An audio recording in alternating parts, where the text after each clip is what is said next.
Thanks for staying with us on DD News. Good evening, I'm Sakal Bhatt. It's 6:30 time for Reporters Corner, and the top story that we are tracking for you at this hour, former India opener and minister in Uttar Pradesh cabinet Chetan Chauhan died earlier today due to COVID-19 related complications after being put on life support for nearly 36 hours. His brother Pushpendra Chauhan has said, and I quote, that he has confirmed Chetan Chauhan's death.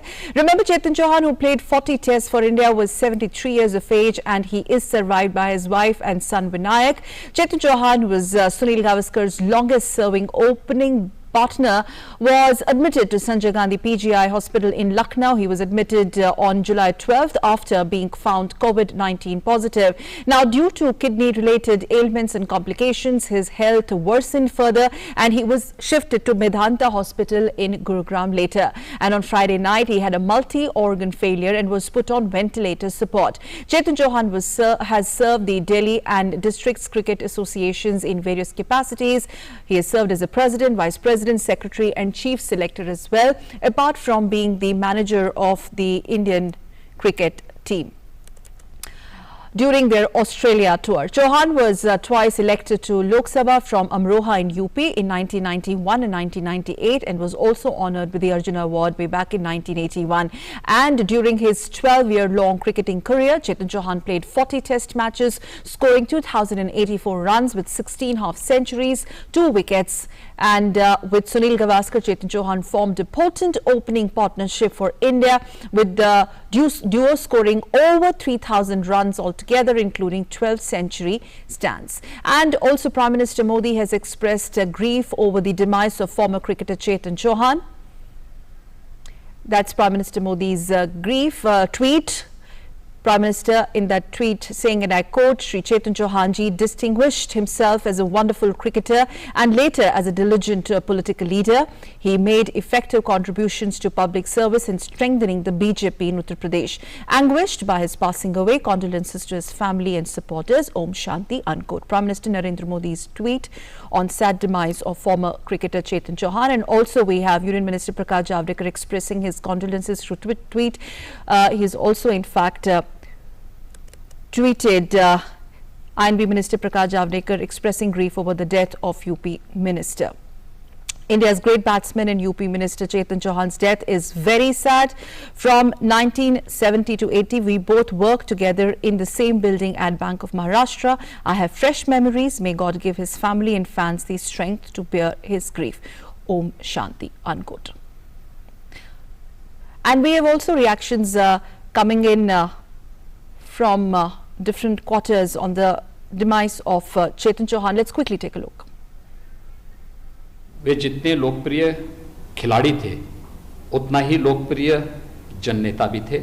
2 बार लोकसभा का चुनाव जीतना, 2017 में नौगांवा विधानसभा क्षेत्र से विधायक के रूप में चुनाव जीतना और एक सेलिब्रिटी होने के बावजूद जनता के बीच में जाकर के जनसेवा के साथ ही जिस प्रकार से उन्होंने खेल को प्रोत्साहित करने के लिए भी और समाज जीवन के अलग अलग फील्ड में जाकर के अच्छे कार्य किए थे, वह सदैव अविस्मरणीय रहेंगे।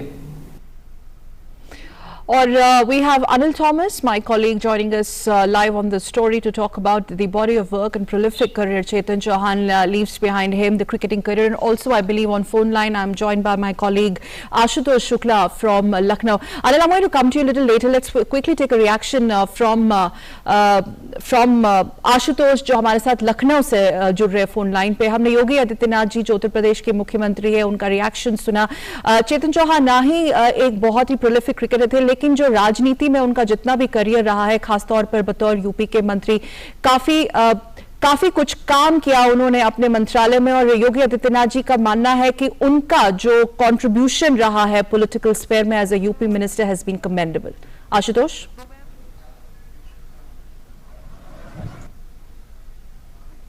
Ashutosh,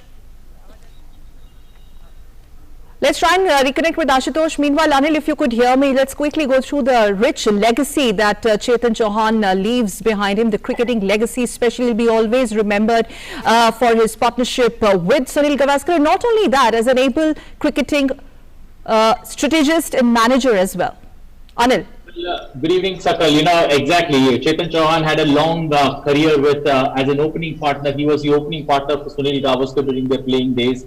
And Chetan Chauhan has a unique distinction of having over 2,000 runs, having played over 40 tests as an opening batsman, but never having 100 against his name. One of those unique distinctions that any player would carry. Once he calls curtains on his career. One of those few players. You generally see players who played for long in the lower half that have that kind of records. But Chetan Chauhan having over 1,100 partnerships with Sunil Gavaskar during his playing days, but of the 11, one came in the 4th wicket too. So as a player, his contribution with Sunil Gavaskar staying at the wicket was immense.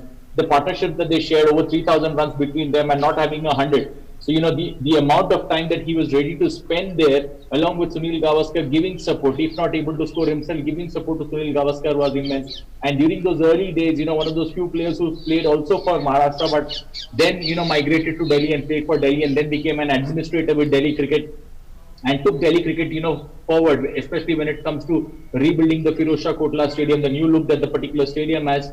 Chetan Chauhan had a big role to play, especially as an administrator there. More than his playing career, as an administrator, when he really shown himself as an administrator when he became an administrator handling cricket.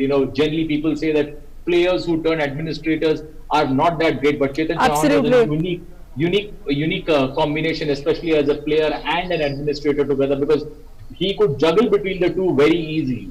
In between, he could also find to attend TV studios, and talk about the present day cricket, the way it was growing and the way it was, the way it was being handled by the administrators. So he had a keen eye for the next generation of cricket. That's not all, especially in managing cricket and taking Delhi cricket forward, because the way Delhi cricket was building up then, and especially the headaches that they had when it comes to getting clearances. Chetan Chauhan was a brilliant person there at the top. Leading that particular team together and helping Firozshah Kotla Stadium, the new look Firozshah Kotla, see the light of the day, considering the difficulties that they had. It required somebody like Chetan Chauhan and his team that could pull that off. And I think full marks to him, the way he managed, not only as a player but also as an administrator. Anil, as a player, as an able cricketing administrator, and also as a politician, his role as a politician, राजनीति में भी उनका काफी खासा योगदान रहा है. आशुतोष हमारे साथ 4 लाइन से जुड़े हुए लखनऊ से. आशुतोष, अमरोहा से 2 बार इलेक्ट हुए, और अभी योगी जी ने भी उनकी सैड डिमाइस पे रिएक्शन दिया है. उनका जो कंट्रीब्यूशन खासतौर पर उत्तर प्रदेश की राजनीति में रहा. आशुतोष, शकल अगर हम कहें तो चेतन चौहान जिस तरह से उनका एक जुझारू स्वरूप था खेल के मैदान में, उन्होंने 40 टेस्ट मैच खेले, 2000 से ज्यादा रन बनाए, कभी शतक नहीं बनाए, बावजूद उसके वो क्रिकेट के मैदान में एक लोकप्रिय खिलाड़ी के रूप में रहे. वही लोकप्रिय अवस्था उनकी राजनीति में भी रही, एक सामाजिक कार्यकर्ता के रूप में भी रही. उन्होंने 4 इलेक्शन लड़े, जिसमें अमरोहा से 1991 में सांसद हुए, 98, 99 में 2 बार वो भारतीय जनता पार्टी के टिकट पर हारे भी. बावजूद उसके 9वां विधानसभा से वो 2017 के चुनाव में वो जीत करके आते हैं. मंत्री के रूप में, एक लोकप्रिय सामाजिक कार्यकर्ता के रूप में वो जाने जाते थे. उनकी जितनी रुचि खेलों में थी, उसके अलावा सामाजिक क्षेत्र के अन्य वर्गों में एक राजनेता के तौर पर, एक मंत्री के तौर पर जो उत्तरदायित्व होते हैं, उन्होंने लगातार जो है उस काम को करने में अपनी रुचि दिखाई, और जिसके कारण वो एक लोकप्रिय मंत्री के रूप में जाने जाते थे. उत्तर प्रदेश सरकार के ये दूसरे मंत्री हैं जिनकी इस बीमारी के कारण मौत हुई. जुलाई में इनको कोरोना पॉजिटिव पाया गया था. उसके बाद 2 बार इनकी निगेटिव टेस्ट भी आया. बावजूद उसके फिर ये संक्रमित हुए, किडनी और ब्लड प्रेशर की परेशानी थी, जिसके कारण आज मेदांता हॉस्पिटल में इनकी मृत्यु हुई. जी आशुतोष, बहुत बहुत धन्यवाद हमसे बातचीत करने के. अब लखनऊ से हमारे साथ जुड़े हुए हैं Anil. Thank you also for giving us that quick input on what the sad passing away of Chetan Chauhan means to the world of cricket. And now let's move on to other big story of the day. Well, a day after Prime Minister Narendra Modi announced expansion of NCC, Defence Minister Rajnath Singh has approved a plan to expand NCC. Well, the plan envisages enrolling 1 lakh cadets from 173 border and coastal districts. Over 33,000 of these cadets will be girls.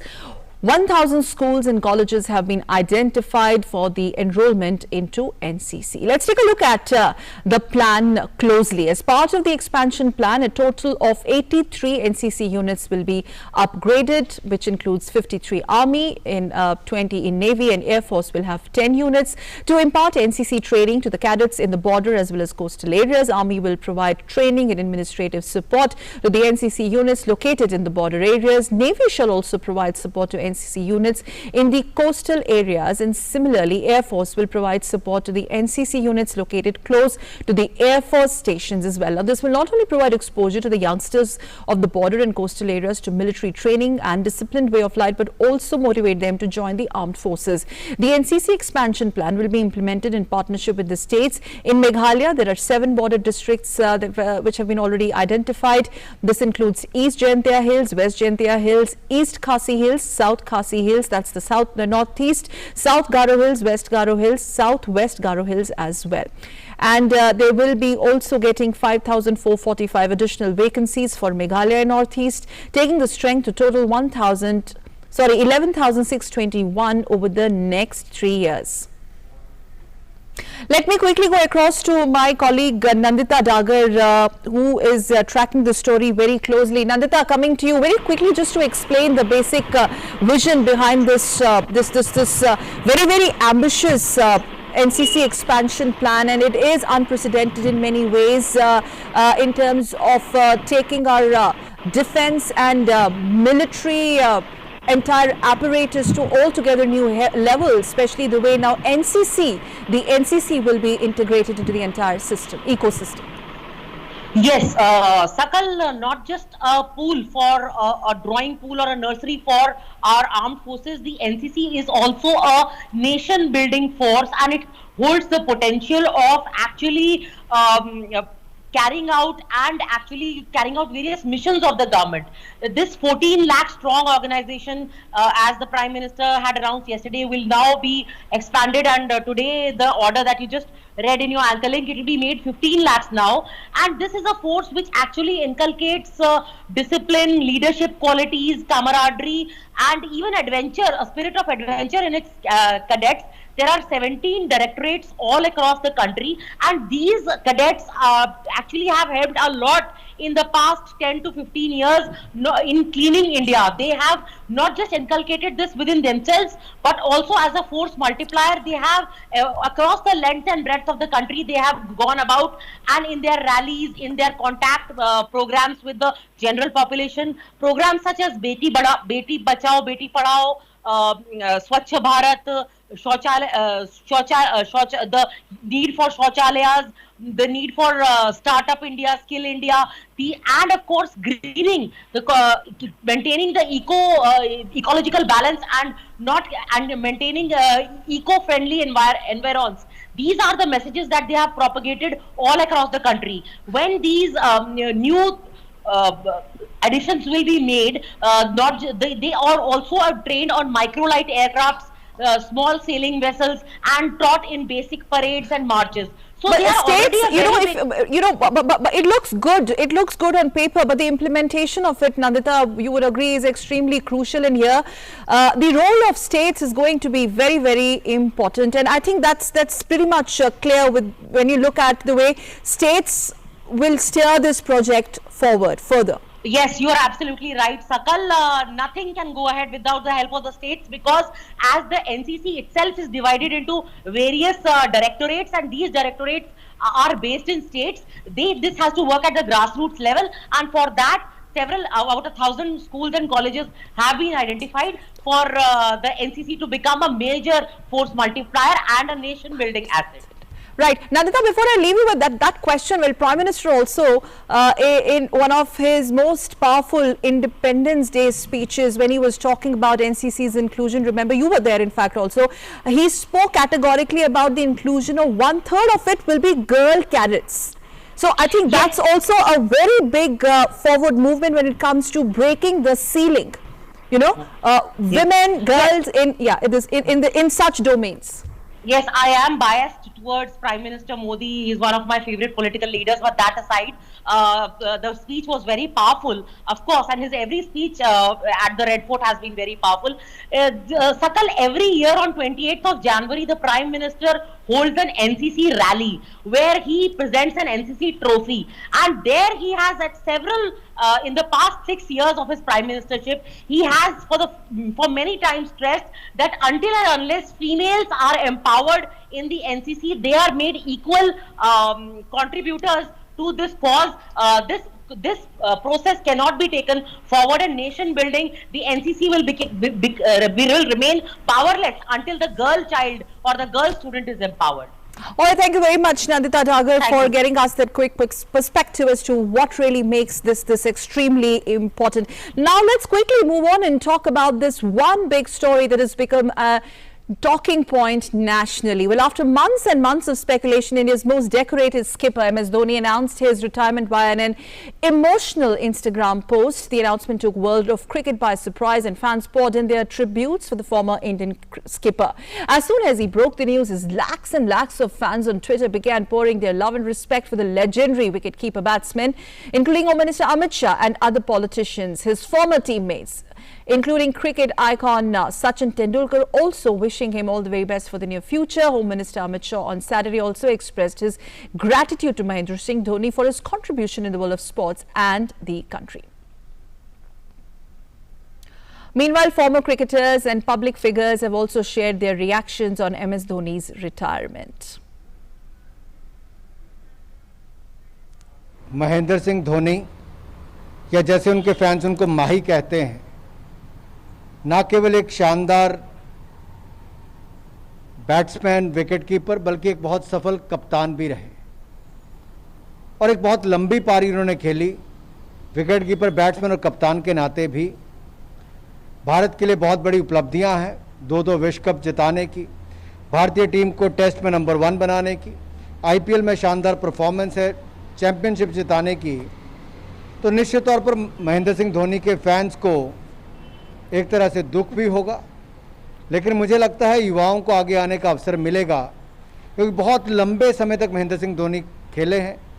उनके स्थान को भर पाना इतना आसान नहीं होगा, लेकिन भारतीय क्रिकेट के लिए बहुत ज़्यादा सेवाएं उन्होंने दी हैं। तो समस्त भारतीय क्रिकेट फैंस की ओर से भी उनको बहुत बहुत आभार और धन्यवाद। मतलब इतना बड़ा खिलाड़ी, दुख तो होता ही है जब भी कोई बड़ा खिलाड़ी जाता है, तो उसका वैक्यूम जो है बहुत बड़ा होता है, क्योंकि उसकी भरपूर्ति कोई दूसरा आकर यंगस्टर कर पाएगा या नहीं कर पाएगा, ये सबसे बड़ी बात होती है। क्योंकि ऐसे खिलाड़ी बहुत कम आते हैं और बड़ी सदियों में आते हैं, जैसे कपिल देव हुआ, सुनील गावस्कर हुए, सौरभ हुए, या MS धोनी हुए, या विराट कोहली जो आप खेल रहे हैं। तो ये ऐसे खिलाड़ी बड़े रेयर ब्रीड होते हैं और ये इनके ऊपर जो कंट्री है डिपेंड करती है। जो आज हमारी जो ग्रोथ हुई है वो महेंद्र सिंह धोनी की वजह से हुई है क्रिकेट में। उनका ये नेचर रहा है, अगर आपको याद हो जिस तरह उन्होंने टेस्ट क्रिकेट को अलविदा कहा था, वो भी बड़ा सरप्राइजिंग था। ऑस्ट्रेलिया में 2 टेस्ट के बाद उन्होंने विराट कोहली को बुलाकर और पूरी टीम के सामने ये अनाउंस कर दिया था कि अब विराट कोहली तैयार हैं और वो कप्तानी करेंगे और मैं उनके अंडर खेलने में मुझे कोई परेशानी नहीं है। तो अच्छी बात यह है कि महेंद्र सिंह धोनी अब नीली जर्सी में तो नहीं नजर आएंगे, लेकिन कम से कम उनके फैंस के लिए वो पीली जर्सी में ज़रूर रहेंगे और IPL खेलते रहेंगे, तो ये भी एक सेटिस्फेक्शन होगा फैंस के लिए। For him, having responsibility, having leadership responsibility was just inside ground. So whenever the game used to get over, his job was over. After that, he immediately was like normal person, like normal individual. So for him, every senior was, respected, and he used to give same kind of respect. He used to treat them as a teammate only. He was never like leader or a captain of the team. And his journey, he never thought about even playing for country for so long. So representing country was proud moment for him, and playing for country and representing nation was actually proud moment for him. And I'm going to quickly take this simply to my colleague Anil Thomas, who in fact has been tracking sports. Anil, Well, what does this really mean to the world of cricket? We understand the way these tributes continue to pour in, even from his worst rivals as well. But then he leaves behind a rich legacy, and that void will never be filled. And I was just reading, in fact, you will always be my captain. That's how Virat looks at it. Well, Dhoni began his career with a run out in Chittagong and ended it with a run out in that World Cup semi-final. That's how Dhoni has been, even when he dropped a bombshell in 2014 after that Melbourne Test match where he decided to call time on his career playing in whites. This particular time too, he was there. It was the first day of the nets at the Chennai Super Kings, ground in Chepauk, where he had a nice time with his teammates and he never let anybody know. And suddenly at a particular point of time, he drops in an Instagram message with that particular message. That's how Dhoni has been, he's been that, the wheels on which Indian cricket, especially in the new millennium, progressed. But then he's always been somebody who's not ready to come into the limelight, especially when it comes to taking such difficult decisions in his life. Remember the World Cup final that we won in 2011? Just after the World Cup, the next morning you saw Dhoni coming there, with a bald head. So he's been known to take bold decisions as well as decisions that generally catch many by surprise, using the Independence Day as the right moment where he thought that this was the time for him to call time on his career. Considering, he looked at T20 World Cup in Australia as this final window where he wanted to say goodbye. And since that was getting postponed to another year, he thought he didn't have that much of cricket left in him. And I think it's a brave call. Very rarely do you see in Indian cricket, you generally, it's generally a push, it's generally a shove that comes to a push, or a push that comes to a shove, especially in Indian cricket and Indian cricketers in particular. I think Dhoni was smart enough to realize that he didn't have much left in him, especially in that form of cricket, T20 form of cricket, where, he had done marvelous contribution, not only as a wicketkeeper, but also as a thinking captain. I think now the onus will be, if you have to see Dhoni, you will have to head to Chennai, or you will have to stay glued to IPL to watch Dhoni play. So he knew exactly the right time when to leave the stage, as they say. But Anil, before I leave you, a quick one on Suresh Raina's timing and intent. And many would say that why on the very same day? But Suresh Raina also deciding to hang up his boots. Has this also, Anil, you've been in touch with him, has it also come pretty much on expected lines? Well, it's very much on expected lines. Benny said that if Dhoni is the Krishna of Indian cricket, then Suresh Raina is the Sudama of Indian cricket. That's how the relationship has between the two. Especially, they played together as teammates. They played together. They have played together in the club together with CSK, and the chemistry between the two is something like something magical. Many used to say this used to be the chit chat, amongst journalists, that if you wanted to convey anything to MS Dhoni, it had to go through Suresh Raina's ears, because that's the importance that Suresh Raina had, especially when Dhoni was playing. And Dhoni and Suresh Raina were like, especially they were made for each other. When you talk about at least IPL cricket, Dhoni wanted Suresh Raina in every team that he played. And he saw to it that even when Dhoni had to leave Chennai, when 2 years for Chennai was banned, he was trying and pushing to get Suresh Raina in his team, because that's how precious for so as a player Suresh Raina was for Dhoni. And I think when Dhoni decided to call time on his career, Suresh Raina too knew. Suresh Raina Anil, finally, well, the reactions that are coming in from Shade Wall. Now the next question, let's not speculate, is that what is it next for Dhoni, and that is no more a secret, is it? Well, it's no more a secret. I think he's going to continue playing IPL, because he's also attached to the company that owns the IPL team, CSK, professionally. So, he has a long innings to play there, not only on the cricketing field, but also in the boardroom with N. Srinivasan there. And it will not be a surprise that he will very slowly move into the administrator's role, either with Jharkhand cricket or handling, Chennai Super Kings very soon, because that's something that, he loves, and I don't see him moving out anywhere from that particular zone. He's going to stay in his comfort zone, and that's where you're going to see. And it could be a surprise if he enters the commentary box, because he's going to bring with him, yes, a box full of anecdotes that could be interesting here for absolutely people in the new generation. So next we're going to watch out for Dhoni or Raina perhaps in any of those commentary boxes, and you will be covering that as well. Thank you very much, Anand, for joining us on this broadcast. And before we wrap up, let's do a quick dip in and take a look at the situation in flood-ravaged Bihar, where the situation continues to remain grim. Although water levels of various rivers is either decreasing or is stable. Now, according to Disaster Management Department, over 81,31,000 people are affected due to floods across 16 districts. 25 people have so far succumbed in flood-related incidents across the state. The worst affected districts being Darbhanga, Muzaffarpur, East Champaran, Madhubani, Saran, Samastipur and Saharsa. 10 relief camps are currently operational in flood-affected areas where over 12.5 thousand people are taking shelter. According to the Water Resources Department, 1.75 lakh cusecs of water was discharged from Kosi and Gandak barrage just yesterday. Heavy rainfall being witnessed in Nepal is also being cited as main reason for the rising water levels of rivers across the state. Currently, even though water level of Gandak, Budi Gandak and Bagmati river as well as Kosi rivers is decreasing, still they are flowing above danger mark at various places. Met Department predicts medium to light rainfall during the next 2 days in Bihar. Salman Haider is with us. Salman, if you could hear me very briefly, how critical is the situation there across these districts which are worst affected, particularly the latest that you are picking up as far as the water levels in these very crucial rivers are concerned? Good evening, Sakal. All I can say is there is no significant change in flood situation. There is no improvement whatsoever. However, the light rain, the intensity of rain has slackened right now. During past 24 hours, light to moderate rainfall has occurred at few places over southern parts of Bihar and at 1 or 2 places over northwest part. So for the next 24 hours, there is prediction of light to moderate rain, as you already said. But the flood affected, the number of flood affected people is increasing day by day. And now the temperature has also gone up to 2 to 3 degrees in those areas. So they are facing dual plight of heat, rain and humidity.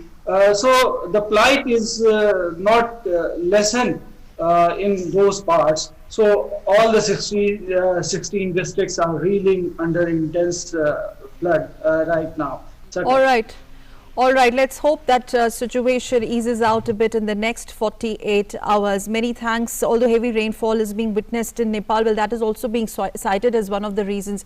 Thank you very much, Salman. We'll of course keep in touch with you to get the latest later in our subsequent bulletins. And with that, it's time to quickly wrap up this edition of Reporters Corner. Thank you very much for staying with us. Namaskar.